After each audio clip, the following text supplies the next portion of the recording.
everybody, welcome back to our channel. If you're new here, my name is Victoria and I am part of a 3-person team called Super Geeked, where we celebrate everything we get super geeked about. So we haven't been putting out any videos. We've been trying to be very present in our personal lives. Obviously, we, like everybody else, have a lot going on. Gaela and I have children who are home, so we are homeschooling. We are doing distance learning and online learning. That has been a challenge. Oliver is still working. He works in the hardware business, and so his store is still open, so he's working daily. My husband's a firefighter, so he's obviously still working as a first responder.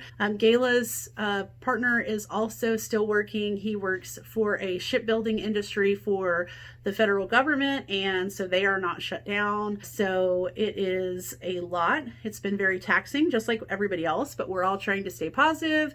We are still trying to maintain our regular lives. I'm still trying to run my reselling business. So if you're new here, I am a full-time reseller. I purchase items from retail stores, thrift stores, garage sales, estate sales, any place like that you can get clothing, and then I resell it online for a profit, and that's how I make a living.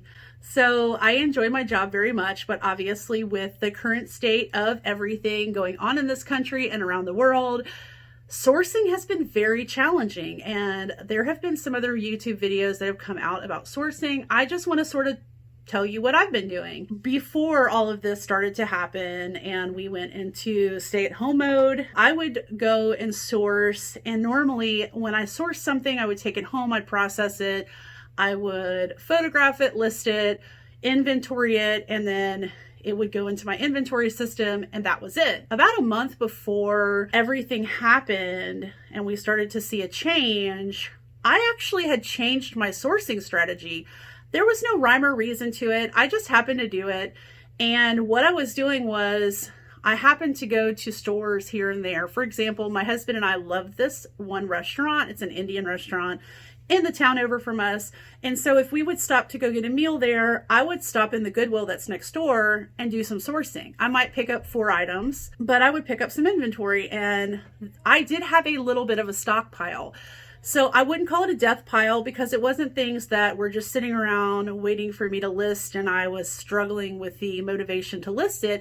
It was items that I had actually picked up. I was excited about them, but just had not got to listing because I had started to accumulate a lot. So I started the stay at home with a pretty good amount of inventory. And on top of that, what I do, one of my strategies is if I've had items sitting there for a long time and they're items that I did not source and pay up for, so I didn't purchase at retail arbitrage and pay up, or it wasn't an item that I purchased at a thrift store and paid up, then I have no problem with sending it to ThredUp. So I can make at least my money back.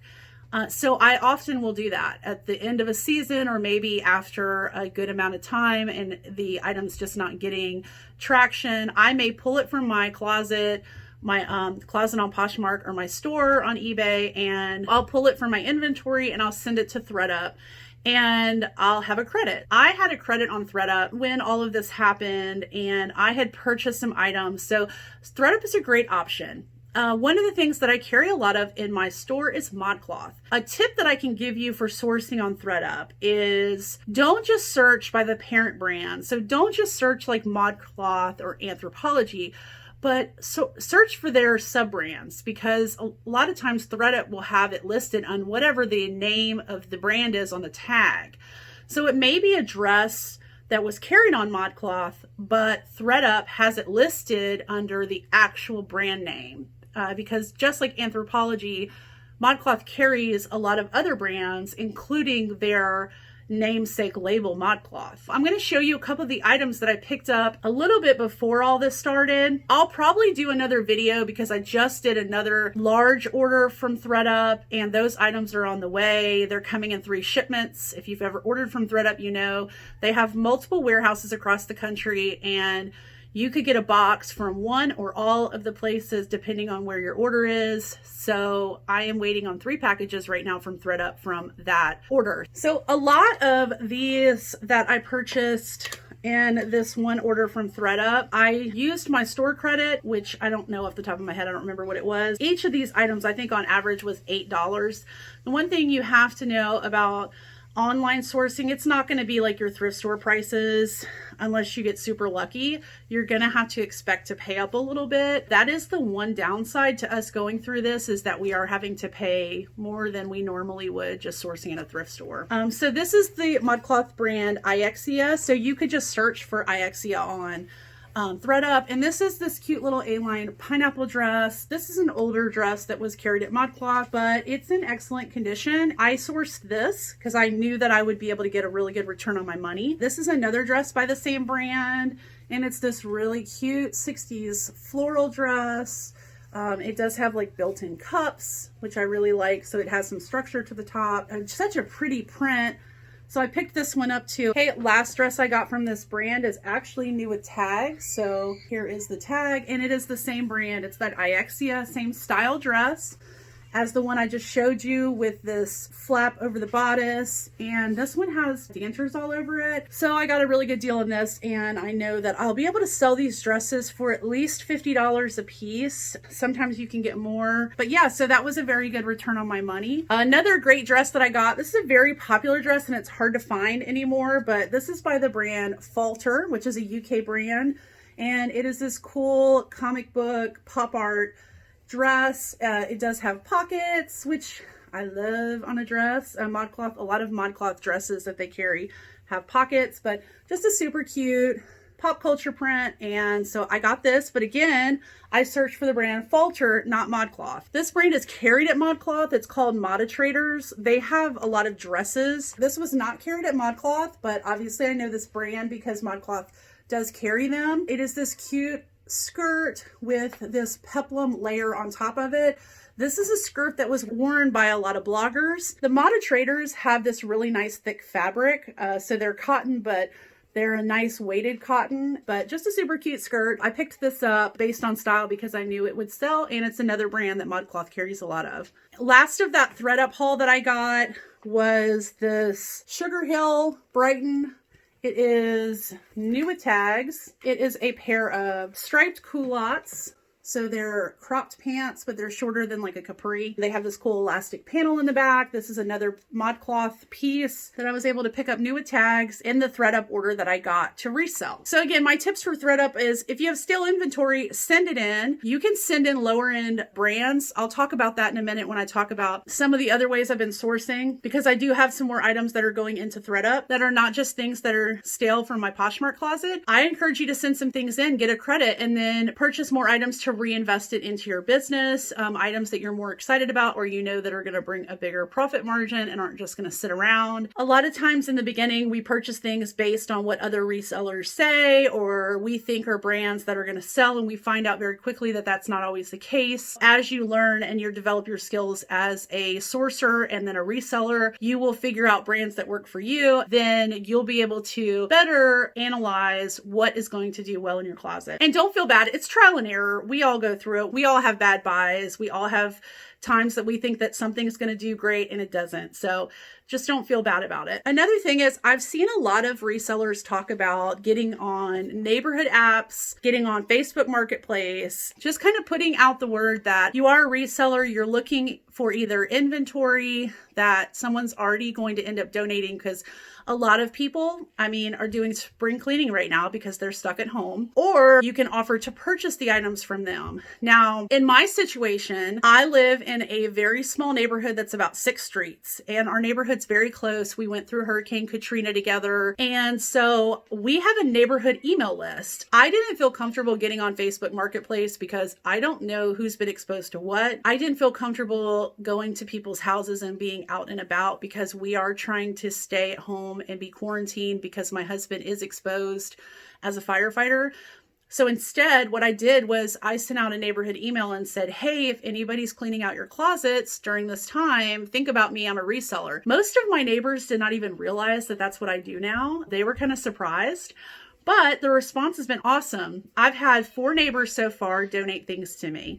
And I just kind of want to talk about that and what that looks like. So generally, the kind of items that I source for my store are higher end brands, vintage inspired, or vintage. I don't pick up a lot of mall brands. That's not to say there's anything wrong with it. That's just not my business model. I have a lot of reseller friends that their whole business is built on mall brands. So that's awesome. I just don't do that. So that's just not my thing. So what this is doing, this situation, is teaching me that sometimes you have to go outside of your comfort zone. Don't be afraid of that. And so one of the neighbors that gave me some things was from her teenage daughter. And so there are a lot of brands that I don't normally carry. So I'm going to show you some of that stuff that I am going to list in my store that are not normal brands that I would carry. This is just a CC exclusive wrap scarf. Obviously this is not in season, but this CC brand is very popular, especially down here in the South. A lot of their beanies and scarves sell really well. These are items that are not going to bring in tons of money for me. We're talking about items that might have a $15 to $20 sale price for me. But they were free inventory, so that's great. I'm excited to have it, and it's something I can list. In the bag I got from my neighbor's teenage daughter was a lot of boutique brands, and brands like this brand, Peach Love, which, you know, you can pick up at Marshall's, but this is a really soft, like, popover teddy bear Sherpa, you know, or faux Sherpa, but it's really soft, nice colors. And the comps were good. They were selling for about $25 on Poshmark, so again, free. I mean, who can beat free? We have a Design Lab sweater with buttons and little sleeves. I had to do some sweater shaving on this, but that's okay. Like I said, these are items that were free. This is a Design Lab by Lord & Taylor. Not going to be a huge return, but again, super excited to have it. This is another sort of boutique brand, Alia, or Alia. I don't know how to say it. Alia. And again, maybe 25 bucks. These vests are really popular in the South. Ladies like to wear these a lot. Okay, a brand I hardly ever pick up, but was excited to find these. They are Forever 21. And they're just some cute little corduroy shorts in this like blush pink color. I think comps were about 15 to 20 on these. We've got this cool like Harper button-up flannel. This top actually was selling for like 35, which is great. It's got a full button back that's opened. And again, not my normal style, not something I would normally sell, but I was really excited to have it. We have another sweater by Frenchie with this lace bottom. Really cute. I decided to list this based on style. It's this really pretty gingham plaid off the shoulder, a little vintage inspired, I think. And so I was excited to have this. Like I mentioned before, this is a brand I never pick up, and it's American Eagle. By the way, my grandparents live next door. They are 87 and 88 years old, and my grandmother wants to do something for us during this time, so she has been doing our laundry, and she's got some special gift with laundry. So I had her launder all this. This dress had some makeup stains and things on it. She washed it, and it's like pristine now. It's this pretty like cream colored, just a light dress with some eyelet detailing. It's a really pretty, sweet dress. And so yeah, I'm excited about it. Cold shoulder doesn't do too great anymore, but this is the brand Blue Rain, and it's just a little chambray peplum top with the cold shoulder and a little tie sleeve. This is another mall brand, Everly, sold at department stores, and it's this cool sort of tie-dyed effect dress with a wrap tie skirt. In great condition. I've got a Shein Sky dress. Now this brand has been carried at ModCloth before. Most of the time it's carried at boutiques. Sweet little flutter sleeves and the ruffling detail on the back. Very pretty little red dress. And another boutique brand, Do Be. It is a little silver romper with the crisscross detailing. This would be good when the stay home ban is lifted and you want to go to like some party, or if you're gonna have a Zoom dance club night with your friends. I did get some shoes from her. These are some cute little open-toed faux suede booties with this tassel detail on them. They're in good condition, and they're by the brand Cupid. You can't see it too well because it's sort of worn off, but very cute. So I'm gonna go ahead and list these. These aren't a very expensive brand, but you know, they are cute, and I think someone will want them. These are a pair of Gianni Beanie sandals. I haven't cleaned these yet, so they do have like toe imprints, but I will clean those. They're, you know, pretty clean on the bottom. Again, I haven't cleaned these yet. Nice little sandals, won't bring in a huge amount of money. Still would be really cute and something that I could list in my closet. And I have another pair of Gianni Beanie. Now these look like brand new. These are leather. They have very little wear on the bottoms. They still have the stickers on them. Super cute. little wedges. So I am going to list these. These are some little cheerleading Nike sneakers. I am going to clean these up. They do have some wear on the inside, but overall they're in decent condition.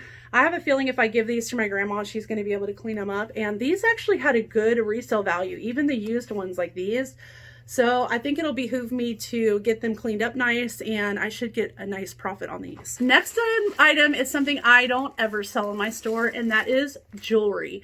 So she gave me 3 of these sandwich bags of jewelry. So I gave one to my girl Alicia. I kept 2 of them. But let me show you a couple things that are in here that I thought was really cool. There are a lot of actual stone bracelets in these. Some really pretty bracelets too. This one has a gold chain on it. This is the brand Arbitrage. I don't really know anything about this brand. I'll have to do some research on this, but there's a bunch of these style with the actual stone bracelets.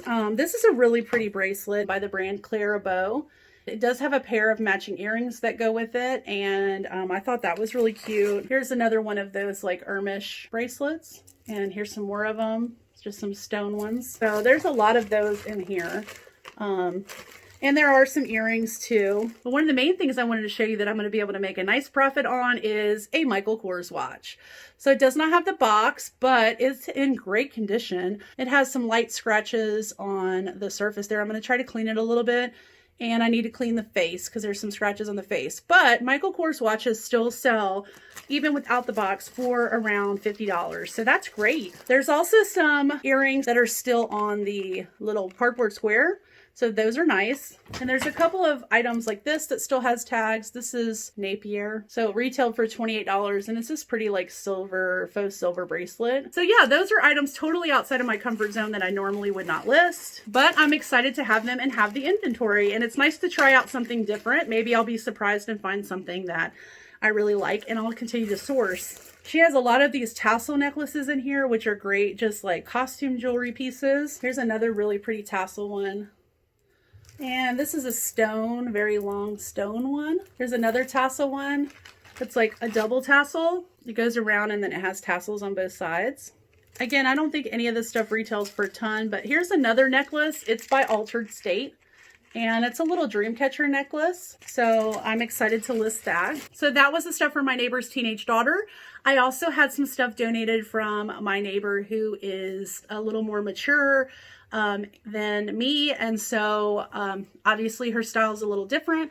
So I think these 2 dresses I'm going to send into ThredUp. First one is an Altered State dress. It's sort of like this boho trapeze style dress. It has a different texture on the back. It's very flowy, sort of like that patchwork bandana style with a trapeze feel, but very pretty dress, and I was so grateful she gave that to me. And then this dress is an Anne Klein. I don't ever sell Anne Klein, and I don't know how it would do in my closet, so I think this would be a good dress to send to ThredUp. To have them sell, they'll probably have a better audience for this dress, but it's in excellent condition. Now this item she gave me, I'm definitely going to list in my Poshmark closet.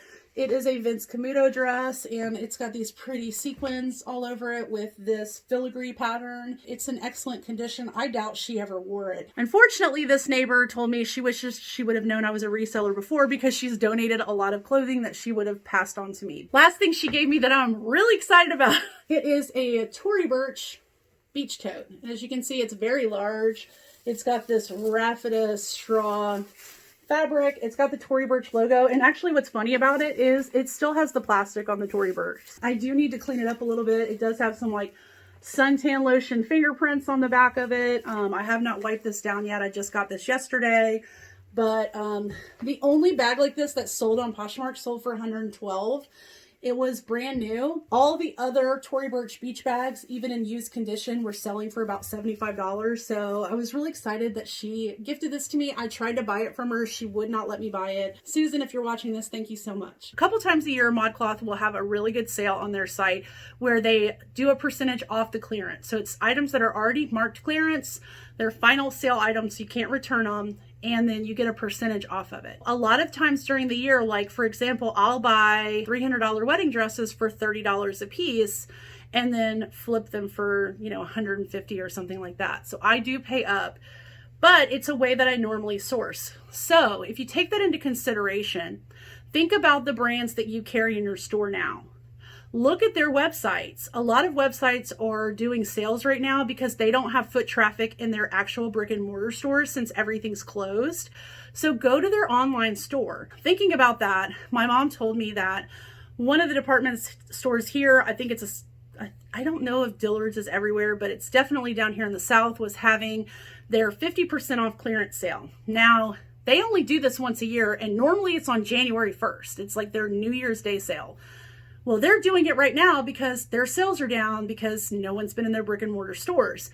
And because of that, I was able to score some things. Now, I'm going to do another video where I talk about items that I've sourced for myself during this time, things that are self-care items and things to make myself feel good, and some of those items will be in that video.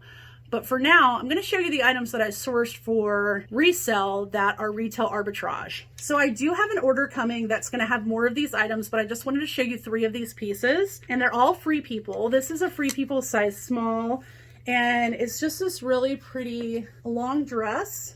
And these pretty like pastels. It's got a nice lining in it. It is a midi length dress, which midi is really hot right now, but I love the colors on it. It's got elastic panel in the back for comfort of wear. Again, it has pockets, so that's awesome. This is a Free People size 30. Straight leg, sort of like a stone washed raw hem jean. And I liked that it had the button fly, which is really popular. And then also it has these cool pockets on the back. I did pay up for these, but I do think that I'm gonna be able to double what I paid. So I'll make a nice profit on those. And the last item I had been eyeing, this is a really cool camo skirt. It's camo and it's got sequins, but it also has this really cool where you can flip the sequins. So it's got black or camo, you know, however you want to do it. I just thought that was really cool. They only had one of these left. I think I'll get a nice return on my money for this. And again, this is Free People. So that's some of the items that I have sourced recently for resale. You can go on the RealReal, you can go on ThredUp and shop from them for items to resell. You can shop on Poshmark. You can take items that you have that you've held off because they need some mending and list those. You can go through your own closet. You can do pickups from your neighbors or have them drop things curbside for you, or you can do some online retail arbitrage. I hope that gave you some ideas. Thank you so much for stopping by. We are so happy to have you. If you haven't already subscribed, we would encourage you to do so. We don't just have reselling content on this channel, we do so much more. I'm also going to do a second video to this, so there will be a part 2 of this video. I'll show the new ThredUp order I have, the items that I've sourced since the shutdown. Which I did pay a little bit more for, but again, you have to kind of expect that. I did order a mystery box from another reseller that I'm going to show, and I'm going to show you some of the items that I have pulled from my own closet that I'm going to resell. Definitely watch out for that video. And again, thanks for stopping by. We're so happy to have you here, and see you next time. Bye.